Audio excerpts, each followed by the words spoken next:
2 Januari tahun 2000, jenis kelamin laki-laki, warga negaraan Indonesia, kebangsaan Indonesia, tempat tinggal di Kampung Jalan Cakar RT 9 RW 01 Jalan Cakar, Kecamatan Jalan Cakar, Kabupaten Subang, Provinsi Jawa Barat, pekerjaan agama Islam, pekerjaan pegawai TU, SMP dan SMK nasional, pendidikan SMA.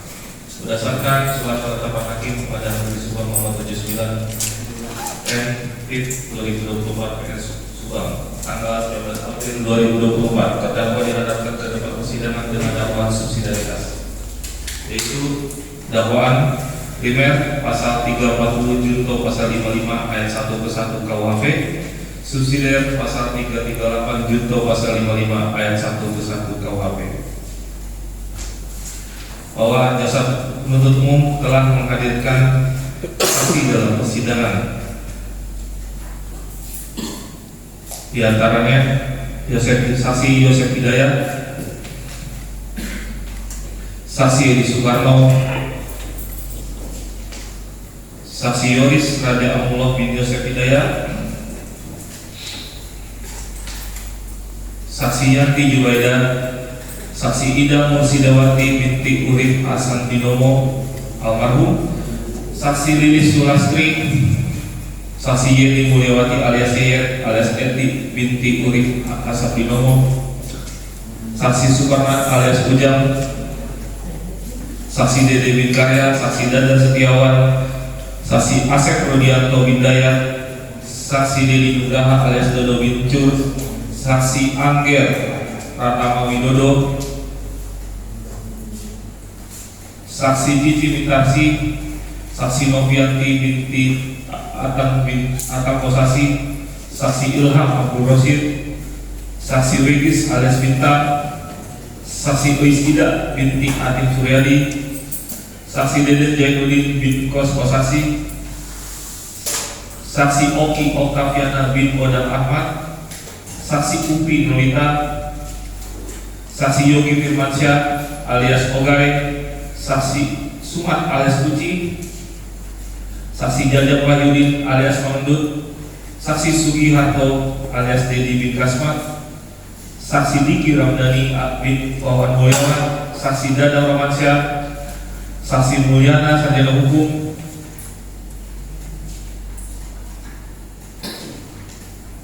saksi Wahyu Kurnia, saksi Kosasi bin Usmin, saksi Dedi FN, saksi Taufik Arismanandar, saksi Bribtu Dede Hidayat, saksi Karsa SIP, saksi Aceh Solihin, saksi Roni Rahman, saksi Irlansyah,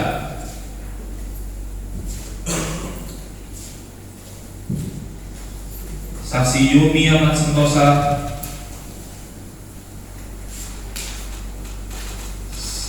saksi Asep Nugraha, saksi Dadang Minkin, saksi Muhammad Saiful Waitoni, saksi Mimin Pinasi, saksi Ari Direksa Pratama, dan saksi Abi Aulia. Bahwa keterangan ahli, kami penuntut umum telah menghadirkan keterangan ahli, yaitu Dr. Fahmi Arif Hakim,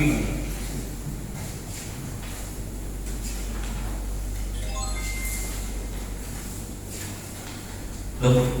Ari Pratama Septianto, Setia Betaria Aritona,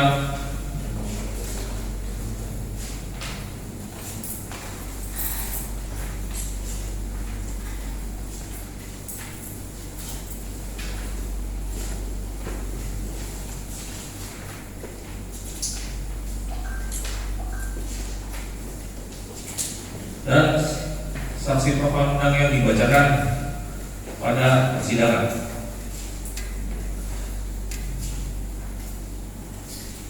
Begitu juga saksi Irawan Afrianto ahli ITE. Izin majelis langsung membacakan analisis yuridis sebagaimana dalam bukti petunjuk tanpa mengurangi hafsat al-bukti yang diperoleh dari keterangan saksi-saksi surat tentang terdakwa, maka kami akan membawa alat bukti lain yang diperoleh dari persesuaian antara keterangan saksi-saksi ahli surat kepada terdakwa yang dibuatkan dengan barang bukti sesuai dengan ketentuan pasal 188 ayat 2, sehingga diperoleh petunjuk bahwa terdakwa Muhammad Ramdhanu, saksi Yosef Hidayat, saksi Arigi Reksa Pratama, saksi Abi Aulia, saksi Mimit Mintasi secara bersama-sama dengan sengaja dan direncanakan terlebih dahulu menghilangkan nyawa orang lain sebanyak 2 orang, yaitu korban Tuti Suhartini dan Amalia Mustika, yaitu keterangan saksi-saksi dari Polres Subang dan Polda Jawa Barat pada saat di rumah korban yang beralamat di Kampung Ciseti, RT 18 RW 3 Desa Jalan Cagak, Kecamatan Jalan Cagak, Kabupaten Subang, Provinsi Jawa Barat tidak menemukan kerusakan pada pintu di depan dan pintu belakang, bahwa pada pintu belakang rumah terdapat seretan atau ceceran darah yang mengarah ke parkiran di mana tempat mobil Alphard terakhir. Hal ini bersesuaian dengan keterangan Yoris Raja Allah bin Yosef Hidayat yang menerangkan bahwa selain Abi dan Tuti terdapat juga memiliki kunci atau akses memasuki ke rumah tersebut. Saksi Dede Hidayat yang menjelaskan menerangkan jam 7:30 pagi saksi langsung mendatangi TKP yang ditemukan 2 orang mayat perempuan dalam satu kendaraan roda 4 Toyota Alphard di Jalan Cagak, Kabupaten Subang. Bahwa saksi menerangkan memperhatikan TKP di Kampung Ciseti, RT 18 RW 3 Desa Jalan Cagak, Kecamatan Jalan Cagak, Kabupaten Subang, Provinsi Jawa Barat. Pada pintu depan dan belakang ditemukan tanda-tanda kerusakan atau kekerasan untuk dibuka secara paksa. Namun saksi melihat ada ceceran atau seretan darah pada pintu belakang mengarah ke tempat mobil Alphard terparkir. Saksi Kasa yang menjelaskan saksi melihat di lantai garasi tempat belakang bagasi mobil Alphard hitam ada genangan air yang bercampur darah dan di sampingnya terdapat sebuah ember besar warna biru berisikan setengah air.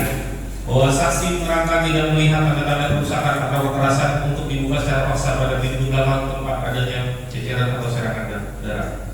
Saksi Roman, saksi bersama tim Inafis Polres Subang melakukan perekaman video di dalam TKP. Setelah itu saksi keluar, lalu saksi melihat tim Inafis Polres Subang melakukan olah TKP dan evakuasi mayat yang di dalam mobil. Setelah itu, pada saat Inafis telah selesai oleh olah TKP, saksi diberitakan oleh Ibtu Kasa disuruh untuk mendampingi autopsi mayat saudari Tuti Suhartini dan saudari Amalia Mustika. Saksi Aceh Solihin, saksi melihat di lantai garasi tempat belakang mobil Alphard warna hitam D1890 FJ ada genangan air yang bercampur darah dan di sampingnya terdapat sebuah ember besar warna biru berisikan setengah. Bahwa saksi menerangkan tidak melihat tanda-tanda kerusakan atau kekerasan untuk dibuka secara paksa pada pintu belakang tempat adanya ceceran atau seretan darah. Saksi Dirlansyah yang menjelaskan bahwa pada saat melakukan interogasi kepada Yosef di Polsek, saksi menemukan adanya bercak darah yang ada di baju atau kaos milik terdakwa berwarna putih merah dengan lengan biru. Untuk terdapat bercak darah, menemukan juga bercak darah di celana yang digunakan Yosef. Pada saat itu ada 3 bercak kecil dengan celana berwarna putih. Bahwa saksi menerangkan memperhatikan TKP di Kampung Ciseti, RT 18 Jalan Cagak, Kecamatan Jalan Cagak, Kabupaten Subang.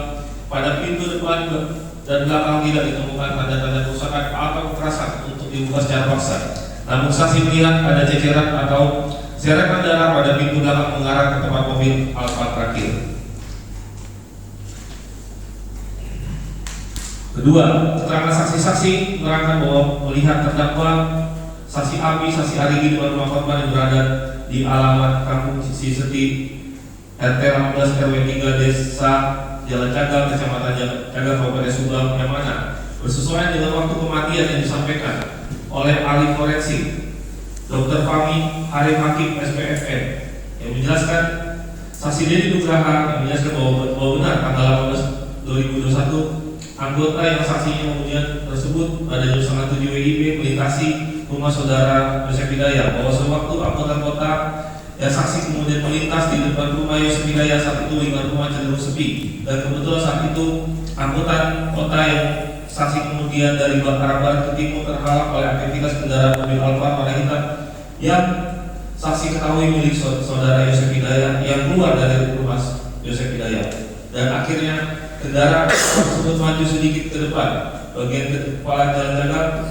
bagian kepalanya berada di tengah jalan kurang lebih hampir 5 menit dan kemudian mobil Alfa tersebut maju ke depan masih keadaan nyerok, dan ketika mobil Alfa tersebut berhenti, saksi sempat melontarkan kata-kata, "Lu benar bawa mobil, sehingga mau diajar wae." Artinya yang benar bawa mobil seperti itu, yang kayak baru belajar saya. Dari keterangan saksi Angger dapat dijelaskan, saksi melihat tersangka Yosef atau terdakwa Yosef yang merupakan suami dari Ibu Tuti di dalam rekaman CCTV yang saksi Angger milik saksi Angger lihat jam 5:30 yang bersangkutan berjalan dari arah gerbang depan SMA 1 Jakarta, berjalan menyeberang ke rumah TKP korban Tuti Suhartini dan korban Amel.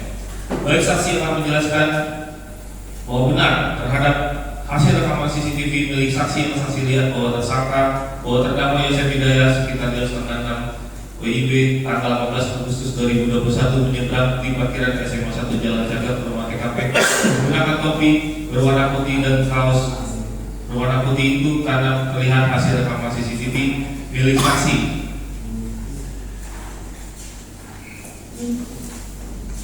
Bacanya Pak Jaksa. Bacanya apa boleh?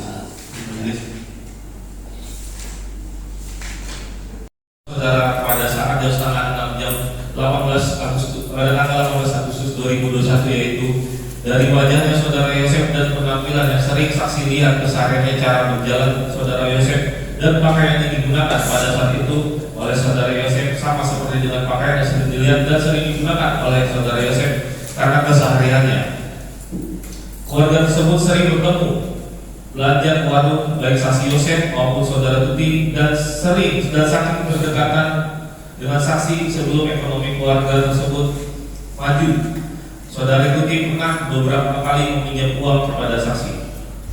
Saksi akan menjelaskan bahwa ciri-ciri pakaian yang digunakan oleh saudara Yosef yang terekam CCTV adalah dari topi menggunakannya warna saksi yang tidak terlihat dari hasil CCTV warna hitam dan putih. Kemudian baju berwarna putih dan celana warna gelap hitam seperti hitam, namun bajunya berkerah warna putih. Kemudian untuk kaki tidak terlihat apakah memakai sandal atau sepatu. Saksi menjelaskan jaraknya diperkirakan kemudian unsur-unsur tindak pidana yang didakwakan.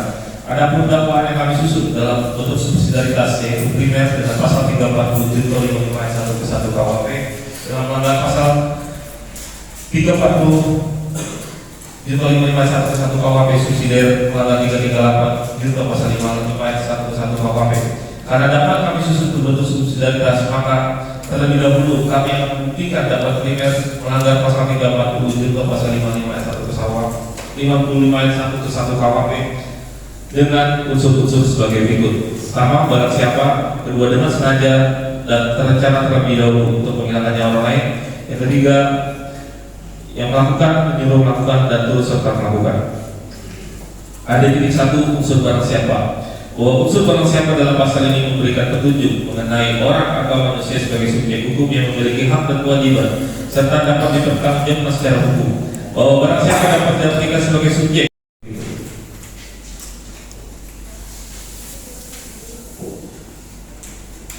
Bahwa benar terdakwa Ramdhanu menongkrong di depan toko Shopee yang terletak di Jalan Subang Terminal dan datang saksi Yosef dengan menggunakan motor Scoopy warna merah dari Jalan Tugu menghampiri terdakwa Ramdhanu dengan untuk meminta bantuan pada Danu, dan Danu merespon untuk bantuan apa. Pada saat itu terdakwa tergesa-gesa menjalankan sepeda motor dan berbalik arah menuju ke arah Tugu Jagal. Bahwa benar terdakwa mengeluarkan sepeda motor bernama ZR miliknya dalam dari sebuah rumah. Selanjutnya terdakwa mengendarai sepeda motor ZR warna hitam yang orang terserta melakukan pada peristiwa ini. Pidana ini kedua orang itu semuanya melakukan perbuatan pelaksanaan, jadi melakukan anasir atau elemen dari peristiwa pidana itu. Dari fakta-fakta dalam persidangan yang diperoleh dari keterangan saksi, alat bukti surat, alat bukti petunjuk yang diperkuat dengan barang bukti bahwa antara saksi Yosef, terdakwa Ramdhanu, saksi Arigi, saksi Abi Aulia, saksi Mimin Intasi telah terjalin suatu kerjasama untuk melakukan pembunuhan yang dilakukan terdakwa terhadap korban Tuti Suhartini dan amal yang mustika itu yang dapat dilihat dari beberapa fakta sebagai berikut.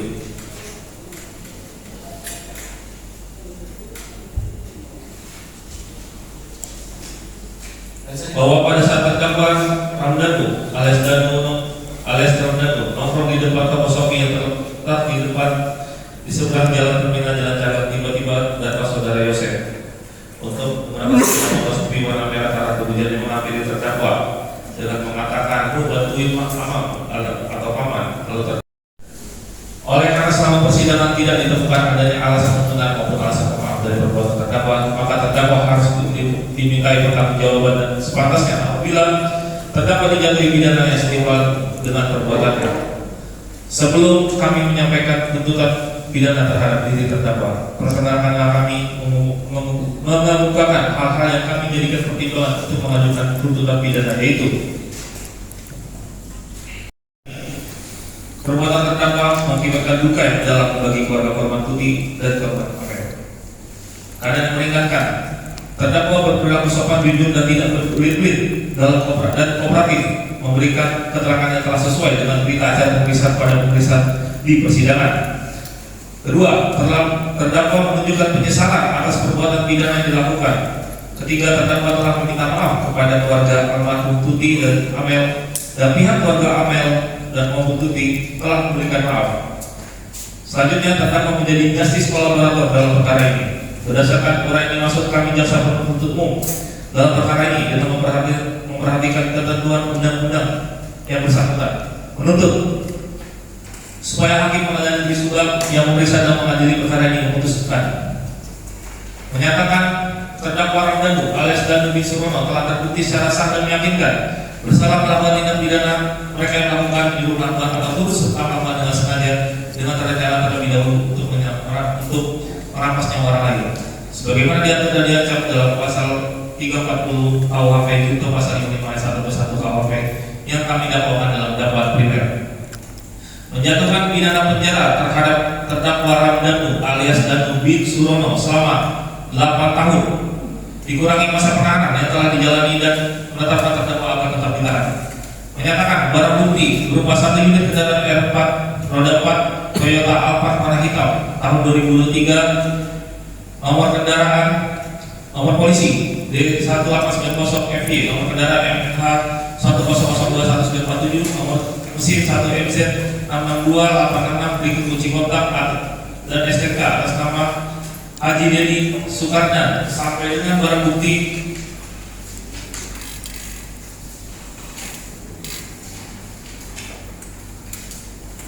lembar BAP saksi tanggal 1 September 2021 atas nama Muhammad Ramdhanu alias Danu bin Surono dikembalikan kepada penyidik untuk digunakan dalam perkara lain. Keempat, membebankan biaya perkara terhadap terdakwa sebesar Rp5.000. Demikian tuntutan ini kami bacakan dan diserahkan pada sidang hari ini Selasa tanggal 9 Juli 2024. Ditandatangani penuntut umum Adip Fahri Billy SH, Andika Ramadhani Erwin SHMH, Joshua Markus Adrian SH, Heli Mulyawati Surya Harja SH.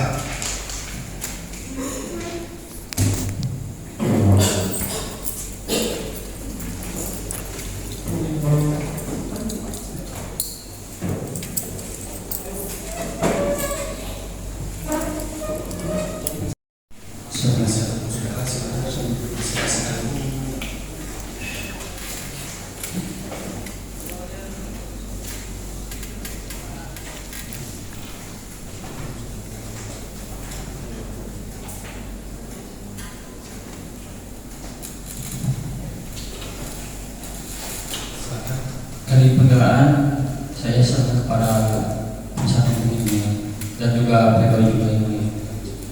Silakan dari satu. Terima kasih yang mulia. Assalamualaikum warahmatullahi wabarakatuh. Atas sudah dibacakan tuntutan, maka kami akan persiapan untuk pembelaan pledoi dan juga tadi kami akan menyampaikan pembelaan pribadi. Itu yang saya sampaikan juga ya. Jadi selain dari investigasi yang sudah ada tuntutan bisa membuat pledoi secara pribadi disampaikan kepada majelis hakim. Saya paham ya. Ada pertanyaan? Oke. Penundaan untuk pledoi bisa di hari Rabu. Rabu tanggal 17 Juli. Cukup ya.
Terang dikit bak turut.